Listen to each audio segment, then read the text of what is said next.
Des produits de première qualité, premier choix, marque originale. Baolay manolotra anao ny fampalalam-baovao. Baolay, toujours meilleur. Portes, fenêtres, volets roulants, véranda, rideaux métalliques, tôle, vitres, soc à vitres, très sincèrement. Ny fampalalam-baovao iarahanao amin'ny soc à vitre. Ity misy vaovao savony spesial aingam-piasa no sady mora mandroatra. Savony spesial manolotra ho anao ny fampalalam-baovao.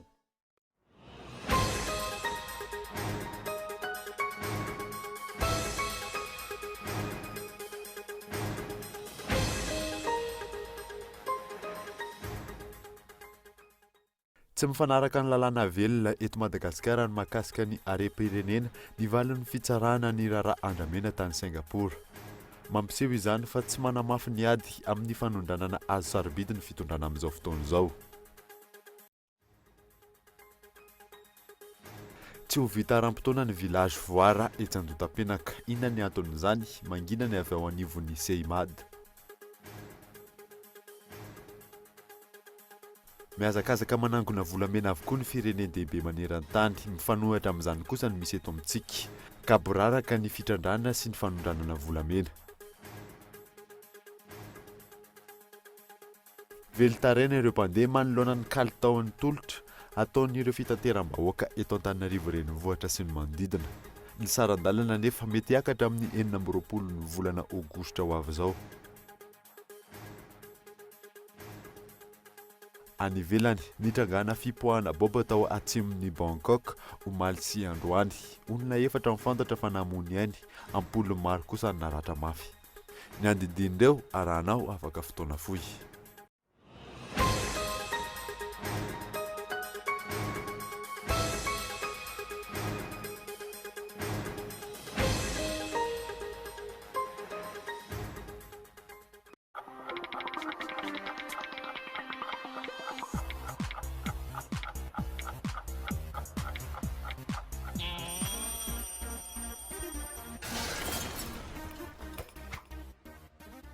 Tonga soa tamin'ny magasin vaovao Laibao Center.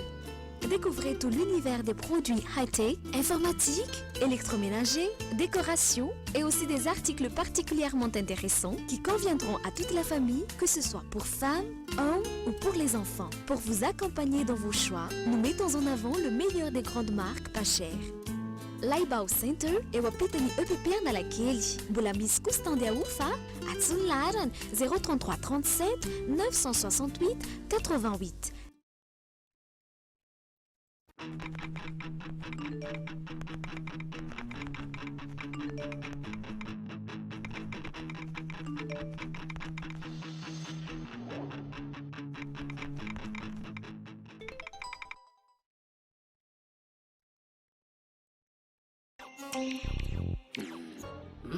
Ok, on détourne leur attention et on prend les manettes. Et comment on fait, Rouge?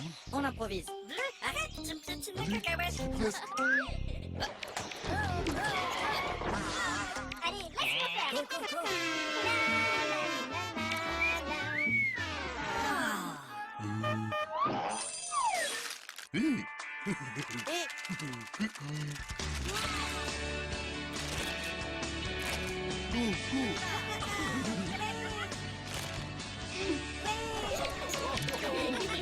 M&M's, le plaisir que l'on partage.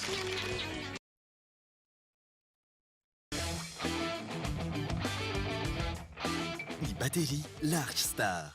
Batterie tsy mila entretien, misy alliage plomb calcium ahafahana mametra ny fampiasana rano ho vitsy. Large Star manana fitehirizana sy rafi-pamokarana avo lento ka kely foana ny herilany ary maharitra hatramin'ny avo 10 eny ny batterie Large Star.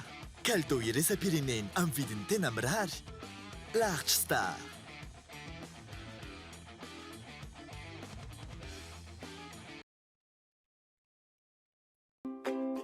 DELF Junior, diplôme d'études en langue française pour les adolescents de 12 à 17 ans. A1, A2, B1, B2, à chacun son niveau, à chacun son diplôme. Qu'ils débutent ou qu'ils soient experts en français, offrez à vos adolescents l'opportunité de valoriser leur progrès en français. Diplôme reconnu dans le monde entier, c'est un bon passeport pour leurs études supérieures. Les inscriptions, c'est en ce moment et c'est à l'Alliance française. Le français, c'est notre métier.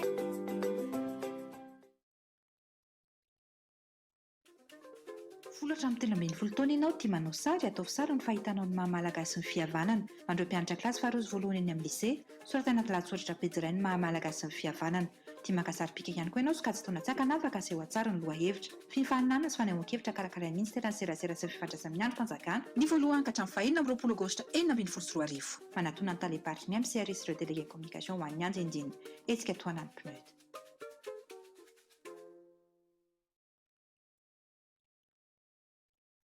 Tu crois qu'elle est comment, la vache qui fait du kiri? Elle est toute carrée comme le kiri. Ou alors elle est rallongée pour faire plus de boulets. Moi je crois qu'elle a un masque et une cape bleue. C'est une vache super-héros en fait. Trop bon. Du lait, de la crème et plein d'imagination. Kiri, kiri, kiri. Mila fandefasam-bola mahafa-po ampifaliky ny olona akaiky. Alefa Orange Money ny fandefasam-bola feno indrindra. Alefa samtsika hifandefasantsika vola. Samtsika Orange Money alefa ticket andefasanao vola. Makany amin'ny olona tsy manana finday. Alefa dago fandefasam-bola avy any ivelany. Raisinao ao amin'ny comptenao Orange Money ary ny vaovao alefa aminazy andefasanao vola makany amin'ny tambazotra hafa amin'ny fotoana rehetra. N'aiza n'aiza misy anao mampiasa alefa Orange Money antsony dia 144 dièse safidio ny iray mahasahana ny tontolo-piainanao Orange.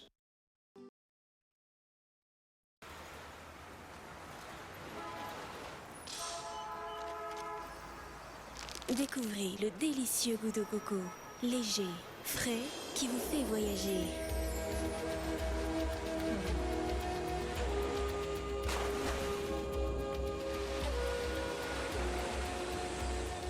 Bounty bar chocolaté, noix de coco, chocolat.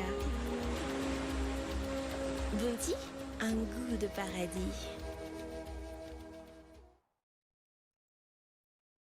Quelle fourniture scolaire te donne plus de sensations et te motive à travailler? Des crayons robustes avec des mines résistantes, faciles à tailler et qui donnent de la couleur à ta vie. Des designs innovants avec des petits gadgets marrants qui vous font tourner la tête. Des matières ergonomiques et flexibles qui se plient à votre volonté. Des fournitures performantes et pratiques qui t'accompagnent tout au long de l'année. Maped, le leader mondial des fournitures scolaires. Maped est une marque déposée. Attention, contrefaçon. Maped. Oreto ity misy vaovao savony spesial ainga-piasa no sady mora mandroatra tena spesial tokoa satria vita avy amin'ny menaka natoraly lamba madio ny tanana mantiny fangaza ihany mandaitra tsy fanasana ny kojakojan-dakozia ihany koa ny savony spesial jereo angiza ato izy aza miandry n'intsony takeo eny amin'ny varotra mahazatra anao savony spesial safidiko amin'ny fadiovako. Efa nanandrana an'ity fromage régal piquant tive ianao andramo fa afa-po anao takeo eny amin'ny varotra akaiky anao ny fromage régal piquant 7,7 ariary ny portion 7,4 ariary ny boîte. Fromage régal piquant, fromage à prix canon.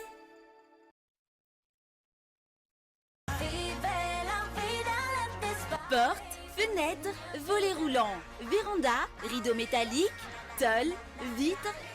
Soca Vitres, fabricant poseur et spécialiste de pliage de tôle et bien d'autres, vous propose un large choix pour tous vos projets de construction ou de rénovation.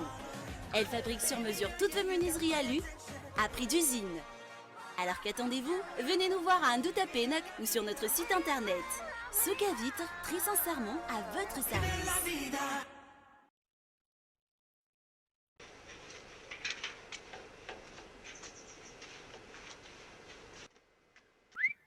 Tsara kosa izy zany ino loko io azafady primokat io ramsa aiza no aza ahitana an'io ahitana azy daholo ny quincaillerie rehetra zay mahazatra anao suraminy amin'ilay lavako azy merci hono misy an'le primokat ato aminareo misy ka fa amin'le inona ny tendra misy za manko mila mandoko vavahady ary mila maromaro mihitsy misy sady misy amin'le eto amin'ny vy tsara io sady mora le izy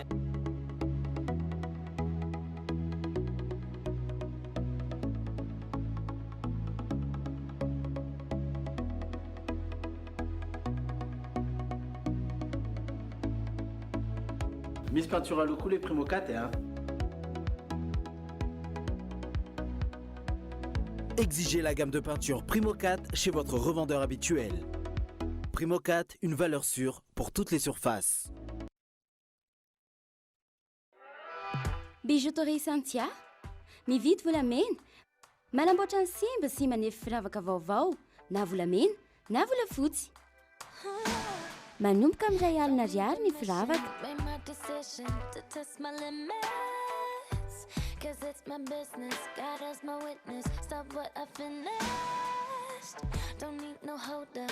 Bijouterie Santia, immeuble Arena, Antanmène, box 37, téléphone 033 18 544 04.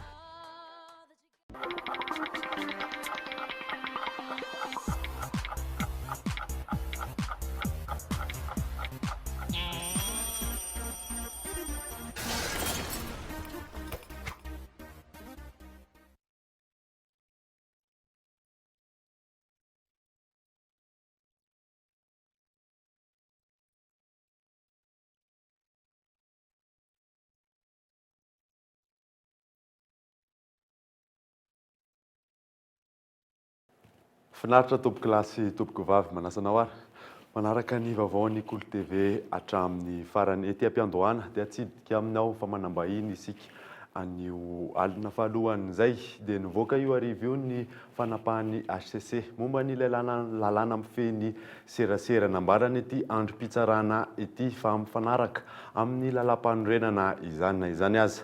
Nisy ny reserve nataony momba ny fampiarana ny andinin'ny fahenina, eo ihany koa momba ny reserve amin'ny andinin'ny fasivy amby roapolo, raika amby telopolo, efatra amby dimapolo, raika amby enimpolo ary ny dimy amby enimpolo amin'ny ity lalàna laharana fa enina amby folo sy roa arivo tsipika aotra sivy amby roapolo ity momba ny code de la communication médiatisé ity.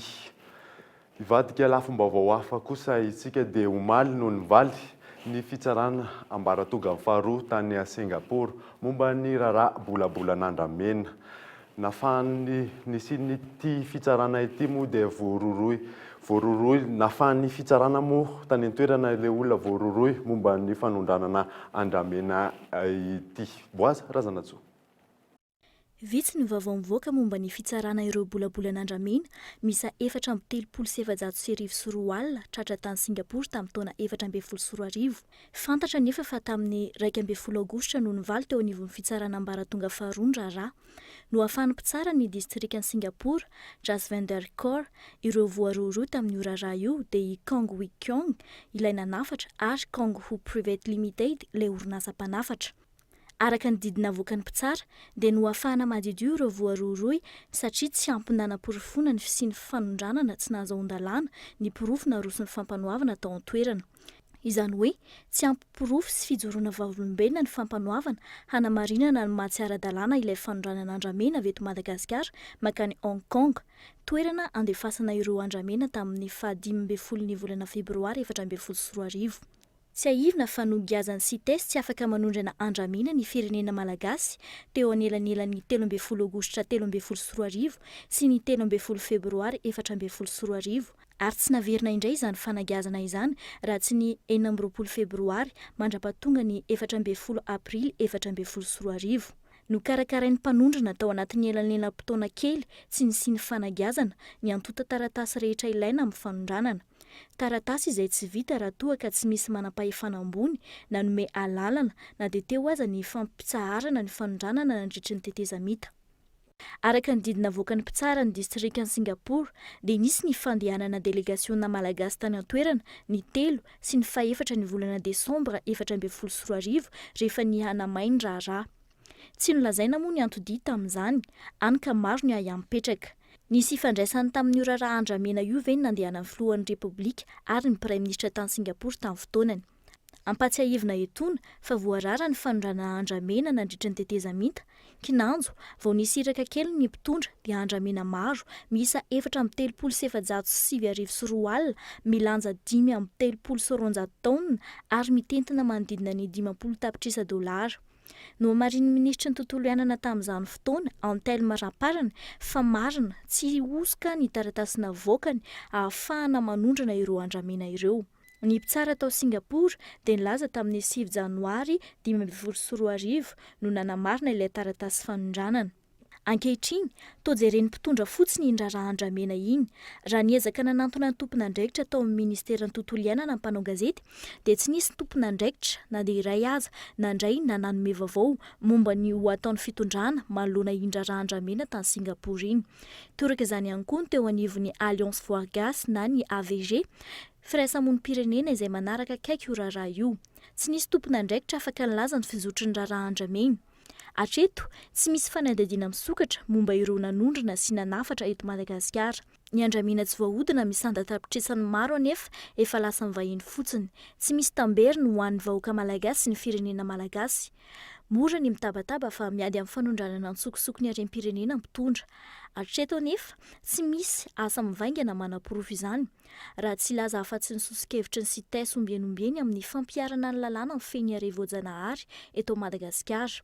Sosikevitra izay mbola tsy naraha-mpitondra hatreto. Araka izany, tsy mifanaraka ny lalàna velona eto Madagasikara mahakasika ny harem-pirenena ny valim-pitsarana ny raharaha Andramena tany Singapour iny. Mbola tsy fantatra ihany koa hatreto ny mety fifanarahana teo amin'ny fitsarana malagasy sy ny fitsarana tany Singapour. Miora manitra. Voararan'ny lalàna misy eto Madagasikara amin'ny fanondranana Andramena. Raha ny valin'ny raharaha fanondranana Andramena tany Singapour nefa no jerena dia tena mifanohitra tanteraka amin'ny lalàna misy eto amintsika. Ankoatr'izay, araka ny lalàna iraisam-pirenena, tokony ho nisy ny fifanarahana teo amin'ny fitsarana malagasy sy ny fitsarana ao Singapour mialohan'ny hanendrena izay fitsarana hitondrana ny raharaha. Tsy mbola fantatra hatramin'izao na nisy tokoa io fifanarahana io teo amin'ny roa tontana tsia. Samy ambany lalàna avokoa ny rehetra manoloana ny raharaha tahaka izao ka tokony hampiarana ny lalàna ihany koa. Izay manko ny somary manaingana kely hoe ilay fandehanana tany Singapour ve nisy fampirarahana tamin'ny rototo dia tsy haintsika moa zany vahoaka ny tena valin'izay ka dia izay ny hoe mangataka ny fangarahana moa zany indrindra fa izay mpiara-olombelona moa zany izay miasa akaiky amin'izay fijerena fangarahana amin'ny harem-pirenena eto Madagasikara izay. Fantatsika zany dia firenena manana ny fitsarana mahaleo tena isika, manana ny lalàna antsika isika, zany hoe raha tokony izy dia tany-tandalàna ka izy dia ambany lalàna avokoa ka ireo rehetra zany izay voakasika izany fanondranana izany satria dia efa fantatra zany fa hoe zavatra tsy azo ahondrana, tsy azo amidy no nahondrana dia tokony hiarana lalàna avokoa izy nisy izy. Mampametra-panontaniana amin'ny mpandinika ny fiainam-pirenena ny fahaleovan-tena amin'ny fitsarana eto Madagasikara. Araka ny fanazavana, ahina ny endrika kolikoly sy ny tsy fisian'ny mangarahara manoloana io raharaha Andramena io. Somary misy vola an'andreny dia any tena lasa be da be resaka kolikoly dia io zany ny resaka bois de rose sy ny karazany zany resaka volamena indray amin'izao fotoana dia tsy hita intsony ilay fahamarinana fa saron'ilay vola sy ny fitadiavana an'izay volo izay fotsiny ny fahamarinana. Izay ny tena tiako tenenina. Tsy ampy kosa ny ady nataon'ny fanjakana manoloana ireny raharaha ireny araka ny fanazavan'ny mpanao gazety Zoky Olona iray. Eo ihany koa ny fitadiavana tombotsoa manokana. Tsika tsy mitohy eo amin'ilay fitarainana sy fitoriantsika. Izany zany tsika zany tsy mieritreritra mihitsy hoe diso na hoe tsy mieritreritra mihitsy hoe atsika ireny zavatra eny. Inona ny dikan'izany? Zany hoe eketsika koa zany hoe angalarina zany zavatra eto Madagasikara ho alain'ny sasany. Ireo sasany ireo mety ohatrany hoe havan'ilay olona tokony hanao an'ilay fietsehana zany. Mety ohatrany hoe manana intérêt izy na ohatrany mety misy vola mety ho azony amin'ny tsy fahazahoantsika an'ireo zavatra ireo. Ka noho izany dia ohatrany mieritreritra ihany hoe sao dia olona presque kombakomba ihany koa zany tokony hamaly an'ilay izy. Ilay olona tokony hamaly zany miraisy kombakomba amin'ny hafa. Tsy fantatro zany asiko point d'interrogation mihitsy satria tsy afaka ny teny hoe tena marina zany teneniko zany nefa dia tena ohatrany mieritreritra ihany arenan'ny malagasy ve tsy malagasy tokony hitsakana sa olo-kafa mipetraka amin'ny toeran'ny olona tokony hitsakana. Ratsaivina, ny ovaovatrany ny hevitry ny mpitondra mikasika ny maharadalàna na tsy ny fanondranana ny harem-pirenena. Ny ministry ny tontolo iainana tamin'ny taona 2024 nilaza fa ara-dalàna ny fanondranana ny harem-pirenena ary efa nisy ny fidinana teny fotony mikasika ny Andramena tratra tao Singapour. Ny Premier Ministre tamin'ny taona 2024 kosa nilaza fa tsy ara-dalàna ny fanondranana ny harem-pirenena. Raha ny lalàna misy amin'izao fotoana izao no jerena, azo lazaina fa tsy misy ny fanajana izany. Araka ny loha amin'ny teny-baovao teo dia tsy ho vita ara-potoana ny village voara etsy Andotapenaka izay ilaina mandritra ny fiaonamben'ny tany miteny teny frantsay amin'ny volana novambra ho avy izao. Inona ny anton'izany? Mangina ny avy eo anivon'ny CIAD Fanadadiny Fezoro Rafaly. Tsy ilaina akory ny mari-pahaizana ambony momba ny tao-trano, samy afaka manambara avokoa ny tsirairay hatramin'ny voalohany fa tsy ho tratra ny fanamboarana ny village voara etsy Andotapenaka. Ny village voara izay foto-drafitrasa ilaina andraisana ny fiaonamben'ny tany miteny frantsay amin'ny volana novambra ho avy izao. Raha mitompo maso amin'ny asa izay mandalo etsy Andotapenaka, samy mahita avokoa fa misatra ny asa, ny mpiasa vitsy. Inona no anton'izay? Tsy fampiana rabola ve? Hatreto, raha nanantona ny CIMAD ny mpanao gazety nandritra ity herinandro ity, tsy nahazo vaovao mikasika ny antony izay nampikatso ny asa. Tsy misy tompon'andraikitra mandray ny mpanao gazety ny Cool TV FM. Fantatra ihany koa fa omaly dia ny tompon'andraikitra ao amin'ny Ministeram-panjakana misahana handetika asan'ny filoham-pirenena no nilaza fa tsy ho tratra ny fanatanterahana ny asa no marihina tsara fa tsy avy amin'izy ireo no mahatonga izany. Izany hoe nanilika andraikitra. Amin'ny ankapobeny, maro ireo tompon'andraikitra ambony eto amin'ny firenena nilaza ary nanizingizina fa tratra ary tsy maintsy ho tratra ny fanatanterahana ireo foto-drafitrasa rehetra ilaina amin'ny fandraisana ny fiaonamben'ny frankofônia. Toy ny mahazatra fampanantenana pôkaty ihany izany. Toy ny filazana ny fanitarana ny seranam-piaramanidina Ivato izay tsy tratra ihany koa. Hanao ahoana ihany koa araka izany ny fandraisana ity fiaonambe ity amin'ny volana novambra. Ampiatrano io fiaonambe io ihany ve ny firenena malagasy sa ho firenenkafa no handray izany? Araka ny efa nambaran-teny am-piandohana dia manambahiny ny sampana fampahalalam-baovao andro any alina tsy izy izany fa Andriamatoa Razafindrakoto Arson, sekretera jeneraly ny antoko avitra ho an'ny firenena. Miarabanao Tongasoa. Miarabanao Hanilalaina dia miaraba koa ny mpijery ny televisiona Cool TV. Toka dia fanontaniana voalohany no apetraka aminao. Fatatsika moa izany izao fa tsy ho tratra. Efa nisany koa fanambarana hoe tsy ho tratra ny village voara izay andraisana ny firenena ny frankofônia io, firenena amin'ny teny frantsay, Fivorimbe. Dia ahoana ny fijerinareo amin'izany aminareo antoko mpanohatra? Amavitra firenenanay ary amin'ny mahatoko mpanohatra anay tsy mahagaga raha ohatra ka tsy tratra ilay izy. Ny tena naolana ity fitondram-panjakana ity mantsy efa hatrany amin'ny voalohany mihitsy dia efa nilaza foana izay fa hoe tsy afaka anao zavatra mihitsy ty fitondram-panjakana ty raha ohatra ka mbola mipetraka eo anatin'izao rafitra misy izao izy. Zay ny voalohany zany. Faharoa, ity fitondram-panjakana ty dia tsy manana foto-kevitra mazava, tsy manana vinam-piarahamonina tena mazava entina hitantanana ny firenena. Hany ka lasa sary-bakoly ny any ivelany fotsiny ny fitondram-panjakana amin'izao fotoana sy sary-bakoly raha olom-bitsy manodidina azy. Zay ny tena olana. Voalohany indrindra hoe izy ny tena nanapa-kevitra fa ho ataony frankofônia eto. Manana herijika, manana fahaiza-manao ary manana ny enti-manana amin'izany ve ny fanjakana zany amin'izao fotoana. Raha ohatra ka milaza fa ny vahoaka ankehitriny efa latsaka katerena ary vao niala tao anatin'ny krisitsika. Fetina fieboebona fotsiny ve fa hoe mety havita zavatra raha ohatra ka manay frankofônia tsika. Tsara tadidina nefa fa frankofônia zany misy tompontsoa ilainy eo amin'ny lehibeany zany dia ny frantsay aloha zany tompontsoa hoe mbola hanatevina ny kolotsaina frantsay zany eto amin'ny firenentsika zareo. Zay ny tena olana. Ary ity fitondram-panjakana ty rehefa tsy manana zay vinam-piarahamonina sy foto-kevitra mazava zay dia lasa mampiatra fotsiny ny zavatra efa napetraka ny mpanjana tady teto. Dia le rafitra misy tamin'ny rafitra kolonialy zay napetraka zareo no mbola iainantsika amin'izao fotoana. Miankina fotsiny zany amin'ny zavatra omeny any ivelany ny ataony ity fitondram-panjakana ity ary ny tena loza dia tsy fanapahan-kevitra rehetra na ara-politika na ara-toekarena na ara-sosialy ataony zareo dia tsy misy fiarovana ny tompontsoan'ny vahoaka malagasy na ny olom-pirenena zany. Andao nge jerentsika ohatra ozy izy ianao teo hoe ny frankofônia ho atao eto tsy manana heritsika izy, tsy manery ahoana ny fomba natanterana azy fa ianao any laza hoe mety tsy ho tratra zany fanaovana an'ireo infrastructure rehetrarehetra reo zany. Olana anke zany amin'izao satria efa nandray fepetra zareo zay tsy miaro ny tompontsoa vahoaka satria be dia be ny trano ny ravana, be dia be ny tany efa ny confisquena zany hanaovana an'io.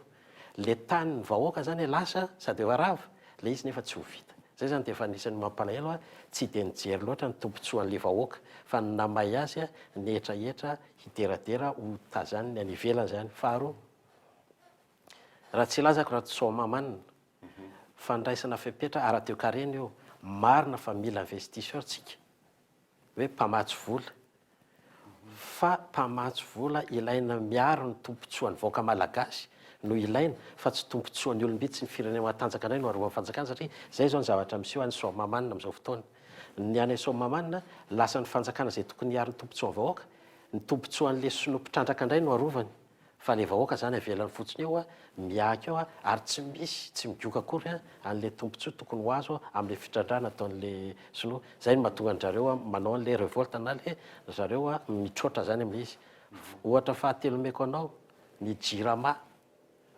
jirama raha maka fepetra satria ara-toekarena zany énergie raha maka fepetra ny fitondram-panjakana vahaolana amin'io dia vahaolana ho an'ny compagnie matanjaka sy ny any ivelany no arahandrareo fa tsy ny malagasy tsy ny vahoaka malagasy ny vahoaka malagasy fa tsy mazaka ntsony ny vidin'ny jirama ho aloha ary reto tsara marina fa tsy ny vahoaka malagasy ny tsy naloha ny vidin'ny jiro sy ny rano tokony laniny fa na leo compagnie matanjaka manambola sy mpampiasa vola etony tsy maloha ny vidin'ny jirama na ny fanjakana mihitsy ao anatin'ny départementan'ny publique rehetra tsy maloha ny vidin'ny vola tokony alohany amin'ny jirama ny fatatsika koa nefa ny fitondrana amin'izao fotoana izao manao be marenina ozy izy ny fitenenana satria dia ahoana ny hevitrareo hoe ahoana ny atongavana amin'ny tanjona zay satria fatatsika fa eno zany le azo damosy koa izy ny fitenenana raha tonga dia tsorina ny zavatra ataon'ny fitondrana amin'izao fotoana izao dia ahoana ny hoe paikady afaka hitondrana amin'izay satria izay zao ny fanaontrareo mila maka ny lesona teo aloha ny fitondram-panjakana fa ny fitondrana rehetra ny sezy teo dia niseho azo natanjaka sy mahery izy rehefa mbola tonga eo amin'ny seza misy azy izy ary milaza hoe matanjaka fa io rehefa tonga ny vahoaka hoe tsy taty tsony ty dia tsy maintsy mitroatra izy ilaina amin'ny fampidinihana ilaina amin'ny fampiresahana fa rehefa tonga kosa amin'ny fotoana anankiray hoe rehefa tsy be marenina kosa izy tsy mety hientsony vahoaka satria efa nandritry ny roa taona sy tapany ny vahoaka zao ny teny foana hoe tsy mety ty fomba hitondra tanànareo firenena ty mandevitra foana zay miakatra isamby impiry ny vidin'ny solika ao anatin'ny taona jerena nefa ohatra ny tsy aradrariny fiakaran'le vidin'ny solika fa ny any ivelany midina eto amintsika miakatra miteny foana ny vahoaka na ny fiarahamon'ny pirenena misy zavatra tsy mety eto amin'ity firenena ty mba mieritrereta nareo mpitondra manao be marenina izy dia ozy izy makaly lesona fa be dia be nanao be marenina teo fa tsisy tafapetraka teo amin'io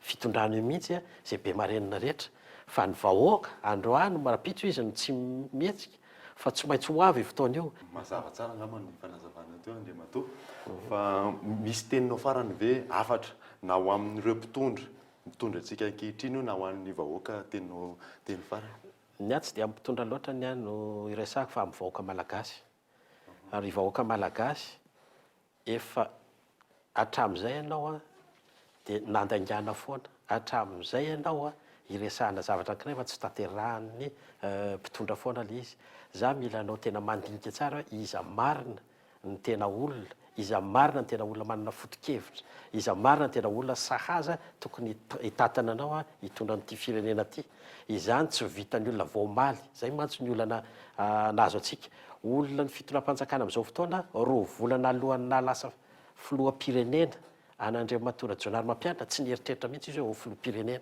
roa volana talohany io nefa izy ny lany hitatana firenena ataonao ahoana mory vahoaka malagasy no eritreretana fa ahita lalana ahafahana miala amin'ny krisy sy afaka anontotra anao sy ampandroso ny fiainanao ny fitondram-panjakana tahaka izany isaorana be dia be anao Andriamatora Zafandrakoto Arson mivahiny sapana dia misaotra ny mpijery ny Kolo TV koa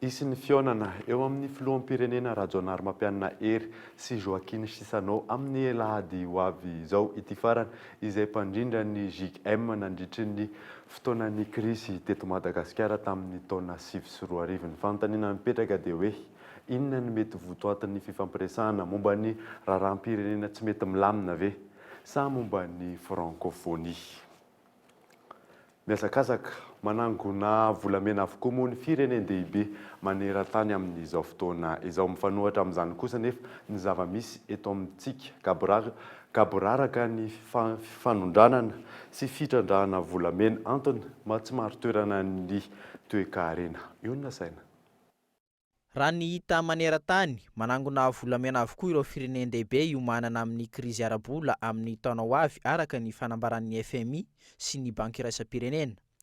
Tafiakatra $20,900 ny ozin'ny volamena. Mifanohitra tanteraka amin'izay ny politika ataon'ny fanjakana ankehitriny. Miroso amin'ny fanalalahana ny ekonomia ny fitondram-panjakana. Malalaka manaraka izany ihany koa ny fandranana volamena. Kony ametraka amin'ny politika miniera matotra sy mahomby dia momba ny volamena ohatra apetraka tsika tsara mihitsy zany volamena ho tantanana ho fehezina manomboka aty amin'ny base aty amin'ny voalohany amin'ny exploitation mamokatra dia afaka tsika manao reserve apetraka ho an'ny rafitra fa tsy atao zavatra entre guillemets bordel ohatran'izao le famokarana volamena samy manao daholo zay tiana atao ny rehetrarehetra. Tsy zao kotriny zao koa io re anao reservateur tsika dia zao kotriny zao dia anova ny toe-bolatsika tsy zany fa afaka tenenina ny banque centrale hoe manova tsika reservateur ho an'ny tsinjovina ho an'ny irina le vision zay le vision ety ny politique économique tokony misy vision zay zany tokony atao. Ny fizahantany sy ny agrobusiness no tokony atokisan'ny fanjakana ankehitriny mba hisian'ny vokatra betsaka. Amin'izay fotoana izay dia mifandanja ny balance de paiement afaka mitahiry devizy maro ny firenena araka nambaran'ity pahay toe-karena ity hatrany. Iverina amin'ny etalon or ihany koa izao tontolo izao raha ny zava-mitranga ankehitriny hoy ny pahay toe-karena maneran-tany. Ny volamena izay gaboraraka tanteraka eto amintsika ny fitrandrahana toy ny any Soamamanina. Fantatra sahady fa manatanteraka fitsirihana any Ambohitra Atrimo ny Sinoa momba ity volamena ity ihany. Tandondomindoza araka izany ny toe-karena, ny dolara izay tsy ho vola fitaratra intsony atsoatsy araka ny fahitan'ny pahay toe-karena maneran-tany azy. Antony mahatonga ireo firenendehibe mihazakazaka manangona ny volamena. Momba ny raharaha Soamamanina kosa indray dia carré minier 7 amin'ny 420 any no afaka trandrahan'ilay orinasa Sinoa ao Soamamanina raha toa ka mitady ambonin'izany izy ireo. Tsy misy ny olana raha ny lafin'ny taratasy no jerena hoy ny teo anivon'ny ONU na ny Office national pour l'environnement. Ho matotra kosa ny fanaramaso ny fitrandrahana. Mikael Ramarina. Voararany lalàna misy eto Madagasikara amin'ny fanondranana andramena. Raha ny valin'ny raharaha fanondranana andramena tany Singapour nefa no jerena dia tena mifanohitra tanteraka amin'ny lalàna misy eto amintsika. Ankoatr'izay, araka ny lalàna iraisam-pirenena, tokony ho nisy ny fifanarahana teo amin'ny fitsarana malagasy sy ny fitsarana ao Singapour mialohan'ny hanendrena izay fitsarana hitondrana ny raharaha. Tsy mbola fantatra hatramin'izao na nisy tokoa io fifanarahana io teo amin'ny roatontana tsia. Samy ambany lalàna avokoa ny rehetra manoloana ny raharaha tahaka izao. Rehefa nijerevana io rano io dia hita fa hoe azo ny alaina, azo ny angalana ihany fa tsy azo ny angalana ny rehetra satria betsaka ny mampiasa an'ilay rano aty ambany ary anisan'izay no nahatonga hoe ny ferana ilay carré azo no trandrahana zany satria raha betsaka ny carré azo no trandrahana dia mila rano betsaka izy. Dia eo no nampatonga no ferana an'ilay izy ho carré anankifitro ihany. Ny ampiarana ny lalàna ihany koa. Mampametra-panontaniana ny mpandinika amin'ny fiainam-pirenena ny fahaleovantena amin'ny fitsarana eto Madagasikara. Araka ny fanazavana, ahina ny endrika kolikoly sy ny tsy fisian'ny mangarahara manoloana io raharaha andramena io. Tsy ampy kosa ny ady nataon'ny fanjakana Zay voasoratra ao amin'ny boky nandraikitra zany dia ohatrany hoe fifanarahana matotra na ataontsika hoe contrat miaraka amin'ny société io. Azo atao hoe lalàna mihitsy ary le izy satria raha vao miala ny boky nandraikitra io izy zany dia azo ajanona tanteraka ny fitrandrahana. Raha misy tsy mety kio boky nandraikitra io mbola azo amboarina tsara mihitsy hoe hovaina zao hifanarahana miaraka amin'izareo ty tsy maintsy hovaina zao satria zao ny antony. Dia araka ny boky nandraikitra zay sy miavony zareo zany dia tsy maintsy tanterahana zay voasoratra. Ireny araka ny fanazavan'ny mpanao gazety Zoky Olona iray. eo ihany koa ny fitadiavana tombontsoa manokana. Ratsaivina, niovaova trany ny hevitra eo mpitondra mikasika ny maharadalàna na tsy ny fanondranana ny harem-pirenena. Ny ministry ny tontolo iainana tamin'ny taona 2014 nilaza fa ara-dalàna ny fanondranana ny harem-pirenena ary efa nisy ny fidinana teny fotony mikasika ny andramena tratra tao Singapour. Ny Premier Ministre tamin'ny taona 2014 kosa nilaza fa tsy ara-dalàna ny fanondranana ny harem-pirenena. Raha ny lalàna misy mihamapikapa-peo kosa ny vahoaka manoloana ny tolotra omen'ny jirama, ny jiro tapaka matetika nefa ny faktura toa mitomby hatrany. Olana eo amin'ny lafin'ny toetrandro no mahatonga izany kosa raha nambara ny fanazavan'ny tompona andraikitra avy eo anivon'ny jirama. Mikael Ramarlatra. Mampijaly ny vahoaka ny fahatapahan-jiro lavareny. Miantona ny asa aman-draharaha, izany hoe miantona mihitsy ny fiainana rehefa tapaka ny jiro na atoandro na alina. Miteraka fahasorenana ihany koa izany. Fanaovana tsinotsinona ny mpanjifa no ataon'ny jirama araka ny fanazavan'ny olon-tsotra. Ny vidin'ny jiro tsy maintsy aloha nefa ny kalitaon'ny tolotra miaratsy hatrany. Ary matetika ao anatin'ilay ora tena ilana jiro amin'ny ohatra hoe takatakariva amin'ny oran'ny sakafo vaovao ohatr'izany mahatapaka ny jiro. Dia avy eo miakatra be koa ny vidin'ny jiro. Ny fitaovana hatramin'izay ihany ny fitaovana omenay fa izany hoe ilay izany lasa miakatra. Zay zany tsy manana fotoana kina moa vola amin'izao, vola nge amin'izao tena sarotra ny vola amin'izao. Eleko ny vidin-jiro nge izao miakatra be mihitsy na misy ara ny délestage. Tsy misy fianamo mihitsy natapaka dofiro natapaka dofiro fa mitombo foana ny vola aloha amin'ny jirama. Egny mampiakatra indray aloha dia tsy fantatray na avany amin'ny fotony amin'ny mihitsy mahatonga an'io na resaka vao amin'ilay jirama ihany mampiakatra azy. Fahatapahan-jiro amin'izao aloha hafahafa. Ohatra ny tapaka tampoka izany dia verina tampoka ary ny telefôny ka tamin'izay fotoan'izay tena maimay mihitsy. Manimpa zavatra ilay izy aloha. Fa ny tena marina manimpa zavatra be da be. Tolotra tamin'ny taona 7 sy 20 no ampiarina amin'izao raha ny vaovao azy teny amin'ny ORE na ny Office de Régulation de l'Électricité. Izany hoe ho an'ny sarambabe bahoaka R170 ny vidin'ny 1 kilowatt ho an'ny première tranche izay latsaky ny 520 kilowatt. Mifanohitra amin'izany kosa ny deuxième tranche izay miakatra. Entsakilany, olana mifandraika amin'ny toetry ny andro no mahatonga izao délestage izao araka ny fanazavan'ny teo anivon'ny jirama. Misy fikorontanana ny famatsiana herinaratra eto amin'ny tambazotra Antananarivo. Ny anton'izay dia iarahantsika malala zany fa ny toetrandro zany zao dia niova tanteraka tokoa. Ary misy fiantraikany amin'ny resaka rano zany zay manodina an'ireo fobe famokana herinaratra ahotin-drano toa nandekaleka, mandraka, ny telemita. Vokatra izay zany dia tsy ampy zany ilay tanjaky ny herinaratra tsy nzaraina dia tsy maintsy nirosy zany amin'ny resaka délestage zany. Tsy maintsy enjena ny mégawatt tsy ampy amin'ny fanapahan-jiro na ny délestage raha ny fanazavana trany. Manodidina ny ora 2 isaky ny faritra izany ary mifandimby fa tsy ora raikitra. Ho an'ny eto an-drenivohitra, toa lasa mahazatra ny mpanjifa ny délestage na mahasorena azy. Na izany aza, ny fanafoanana ity olana ity kosa no andrasany besin'ny maro. Velitaraina kosa ireo mpandeha manoloana ny kalitaon'ny tolotra omen'ny fitanteram-bahoaka eto an-drenivohitra sy ny manodidina ny sarandalana nefa mety hiakatra manomboka ny 20 ny volana aogositra ho avy izao. Narindra Randrianomanana. Fitaterana eto an-drenivohitra tsy afa-bela amin'ny fiandrasana maharitra ireo mpandeha izay milahatra isan'andro eto Anosizato. Tsy andro tsy hariva, filaharana no hita eto ary tsy afa-manoatra ireo mpandeha manoloana izany. Sahirana ireo mitaiza kely na ireo efa nahazo taona. Satria zareo ilay tsy mitondra mpivoaloatra ny taxi be rehetra. Dia ny olona nefa betsaka. Dia tsy haiko eo amin'ny isan'ny fiara-miasa ve ny tokony ampitombony zareo fa ny olona ety am-povoan-dalana tsy voaray daholo ny ankamaroany. 94 na 163 fa mampijaly be eto izany na eto Anosizato na aiza n'aiza. Tsy tian'zareo chauffeur sy ny receveur ao raisina dia mandray sy tsy tiany raisina ilay olona dia lasa izy.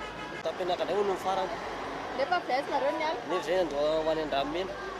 Tena tsy raro izany nataony izy sady mampijaly be izy mbola zao hoe vao tsy mety. Karaka ny olona aloha eto afaka miandry izy afaka miala mandeha anankiroa.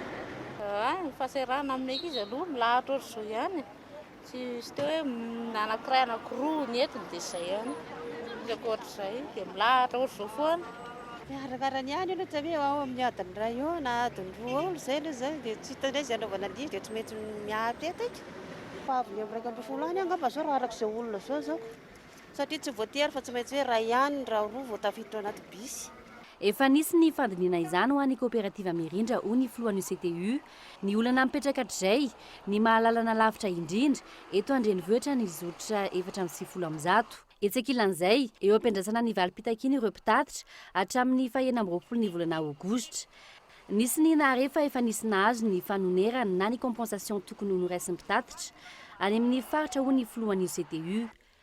Miantsika efa ianinay fa efa misy mandehandeha ano niany ny le subvention moa ny afataritsika azy misy mandehandeha ano ny any province any dia aloha fa jeretika tokony izay no izy tsy miaka teo raha ohatra ka mampidina ny gazoa vidin'ny gazoal izy ary mameanay lay compensation. Samy andry ny fiovana entiny eo anivon'ny fitateram-bahoaka izay na ireo mpitatitra na ireo mpanjifa. Hatreto mbola fijaliana hatrany fiandrasana taxi be na ho an'ireo milahatra izany na ho an'ireo misisika taxi be.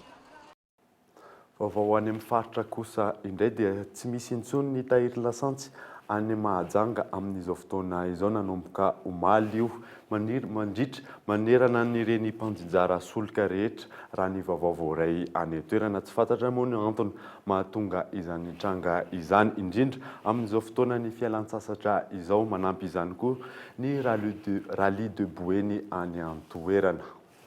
Nidina andalambe ny lanja Soram-bavety ireo mpivarotra fitaovam-pianarana eny amoron-dalana mitety ananalakely sy tsara lalàna naneo ny tsy fankatoavany fanapa-kevitra noraisiny avy eo anivon'ny commune urbaine Antananarivo. Iona saina.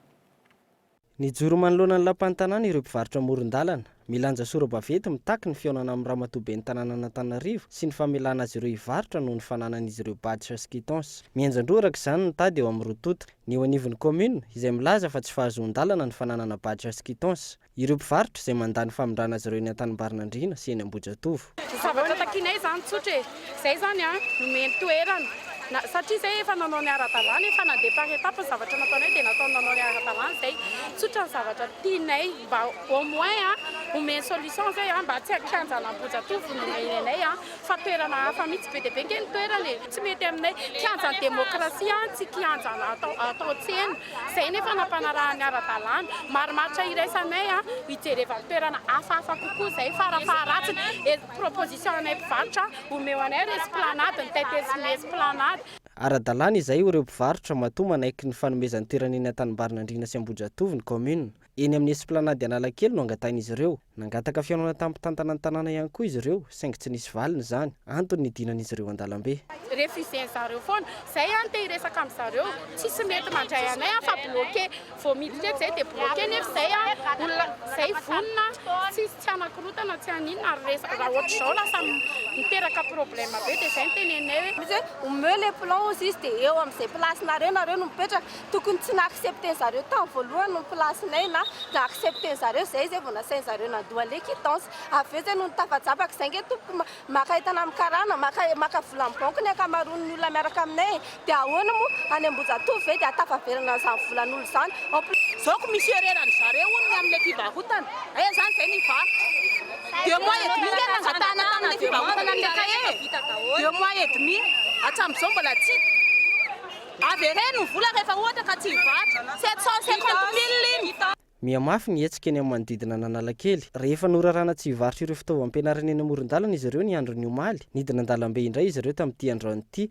ary iamafy ny fitakiana raha nambaran'ireo mpivarotra amoron-dalana raha miziriziri ny eo anivon'ny commune. Andrasana araka izany izay vahaolana horaisin'ity farany amahana ity olana. Nahitana fiainana kosa ny kilaon'ny tongolo gasy eny amin'ny mpamongady eny Anosibe raha tokana niakatra ny kilaon'ny tongolo be tsy mampisy fiovana amin'ny tombom-barotra miditra amin'ireo mpivarotra mpamongady mpanangom-bokatra anefa izany fehizoro Rafaly. Ny ena ny vokatra tongolo be tamin'ity taom-pambolena ity raha ny fanazavan'ireo mpanangom-bokatra sy mpivarotra mpamatsy Antananarivo. Miakatra ihany koa araka izany ny vidiny miala amin'ny ristorina, ny salan'ny fitaterana ireo filana samihafa, Mandrapatonga eto Andrenivohitra. Eto Anosy Be, raha toa ka mandidina ny 100 ariary ny andraisan'ireo mpamongady ny kilaon'ny tongolo teo aloha, tafiakatra 100 ariary zany amin'izao fotoana izao. Mandidina ny 204 ariary hatramin'ny 504 ariary ny amarotan'izy ireo ny atsinjarany. Tsy mahazo tombony ireo mpamboly raha ny fanazavana, lafo ihany koa ny masomboly. Masomboly zany lafo dia tsy mahasazy moly raha mora ny vidiny zany dia efa tivy ny mpamboly dia raha manao kely mora zany tamin'ny taona dia tivy ny mpamboly dia misy zany mahalafa anazy fa rehefa tena miakatra izy dia mora. Miaina ny fanjifana tongolo, miaina anarak'izany ihany koa ny entana izay alain'izy ireo. Mahatratra 4 ariary ny fakan'ireo mpamongady tongolo 10 taonina izay laniana ao anatin'ny tapa-bolana raha raisina amin'ny vidiny 100 ariary toy ny teo aloha ary amidy 200 hatramin'ny 700 ariary ny kilao. Miaina hatramin'ny atsasany anefa ny tongolo alaina noho ny fahefa mividy. 5 taonina ny laniana ao anatin'ny tapa-bolana na mahery izay raisin'izy ireo 900 ariary ny kilao, izany hoe 7 ariary. Na lafo aza ny vidin'ny tongolo, tsy mampisy fiovana goavana amin'ny tombom-barotra azon'ireo mpivarotra izany. Taonina zany mazaka mivona, mazaka ohatra hoe tamin'ny tongolo 3000 dia 1500 tongolo mako rehefa mora dia mazaka betsaka. Nefa amin'izao ilay izy lasa foafiry ilay vidiny, lasa 5 taonina 4 taonina dia lasa hirakirana maka ilay izy. Dia ilay izy zany tsy arakaraka ny mahalafo ilay prix fa ohatra ny bénéfice azonay ohatra ny bénéfice tamin'ny tongolo dia 1500 sy 3000 ihany bénéfice azonay. Nefa ilay tongolo lasa 12000. Ilay vidiny miakatra nefa ny vola lafo miena be. Nahitana fiainana kosa ny vidin'ny tongolo gasy amin'izao fotoana fahavokarana izao. Raha toa ka mahery ny 2 ariary ny vidin'ny iray kilao, ny enatra amin'ny 700 ariary zany eny amin'ireo mpamongady. Mifandimby miovaova ny vidin'ny tongolo sy ny tongolo gasy mandavataona. Tafiakatra hatramin'ny 4 ariary kosa ny kilaon'ny tongolo gasy amin'ny fotoana tsy fahavokarany. Miakatra ilay hoahin'ny eo ilay vidina ny tongolo gasy ohatra ny hoe automatika zany ilay izy raha vao lafo ny iray dia mora ny iray. Mifandimbidimby ohatr'izay foana ilay izy mandritra ny taona. Volana février, mars, janvier zany efa tsisy miakatra tsony efa stoky efa miakatra zao zany napirina dia Misy karazany efatra ireo tongolo ambolena eto amintsika, Mampikony, ny faritra Atsimo, ny faritra Menabe, ireo ny tena ahitana vokatra tongolo betsaka indrindra eto amintsika. Betsaka ihany koa ireo zava-tsoa azo avy amin'ny fihinanana tongolo sy tongolo gasy, anisan'izany ny fanadiovana rà sy fandrindrana ny tosi-drà.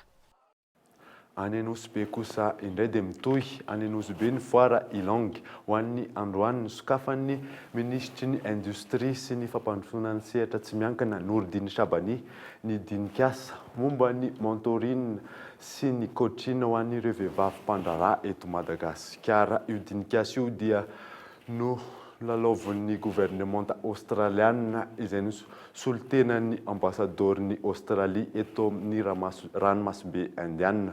Mariana moa fa manampahaizana eo ao anatin'ny FCEM na ny femme chef d'entreprise mondiale sy ny AMFE na ny association mauricienne des femmes chef d'entreprise no nitarika io dinikasa io. Ny tanjona dia hampiditra n'ireo vehivavy malagasy mpandraharaha ao anatin'ny fikambanana iraisam-pirenena momba ny vehivavy mpandraharaha ary ny azahoan'izy ireo traikefa momba ny mentorine. Dia izay ny ivadiantsika vaovao iraisam-pirenena nitrangana fipoahana bomba tany Bangkok omaly sy androany. Raha ny fantatra moa hatreto dia olona 4 no naratra amin'izany. Fanadadiana eo amin'ny sarin'ny France 24. Bomba roa no nipoaka tao anatin'ny ora maro omaly sy androany tany Thailande. Raha ny omaly, roa nitrangana fipoahana izay nandravan'ny station Hua Hin, toerana mahasarika mpizahatany betsaka ny atsimon'ny Bangkok. Olona iray no namoy ny ainy tamin'ny toeran'io ary mahery 20 naratra. Nisy bomba roa nipoaka indray ora vitsy taorian'izay, aliny alakamisy Fozoma izay nahafatesana olona iray hafa. Ankoatr'ireo fipoahana goavana tao Hua Hin ireo, nanambara mitandro ny filaminana any an-toerana fa izy bomba roa nipoaka ihany koa tao amin'ny nosy Phuket androany. Iray no naratra mafy tamin'izany ary olona roa no namoy ny ainy Thailande indray. Toerana samy mahasarika mpizahatany avokoa ireo toerandreo. Raha tsy ahivina, andro tsy fiasana androany any Thailande ho fanamarihana ny tsingeritaonan'ny mpanjaka Sirkit. nanambara araka izany ny sefy ny tafika tailandais ny jeneraly Prayut Chan-o-cha ny tokony hitoniany vahoaka manoloana ireo trangana fipoahana ireo. Andalana amin'ny fanadihadiana kosa mitandro ny filaminana amin'izao fotoana izao. Mety amin'ny alalan'ny finday ny fipoahana bomba roa voalohany raha nambara ny manam-pahefana. Matety mpitranga tato anatin'ny 10 taona tao Thailande ny fipoahana tahak'izao ho fanakorontanana ny raharaha politika raha ny fanazavana. Raha tsy ahivina ny taona 2024 lasa teo no efa nisy ny tranga fipoahana tahak'izao izay nahafatesana olona miisa 20 tao Thailande. Tsy nisy toy ny tiraraha ty hatreto. Alohan'ny sarana dia averina aminao ireo vaovao nisongadina tamin'ity androany ity. Tsy mifanaraka amin'ny lalàna velona eto Madagasikara ny mahakasika ny harem-pirenena ny valim-pitsarana ny raharaha Andramena tany a Singapour. Tsy ho vita aram-potoana ny village voara etsy Andotapenaka mangina ny avy eo anivon'ny CIMAD. Ka goragora ny fitrandrana sy ny fanondranana volamena eto amin'ny tsika antony mahatsy maro toerana ny toe-karena izany. Velon-tarena koa ireo mpandeha manoloana ny tolotra omeny fitanteram-bahoaka eto andrenivohitra sy ny manodidina ny sarandalana nefa mety hiakatra amin'ny 20 aogositra ho avy izao. Dia izay namarana ny fampahalalam-baovaontsika tamin'ity androany ity. Nankasitrahana ianao nanaraka izany hatramin'ny farany. Soavamandry tompoko.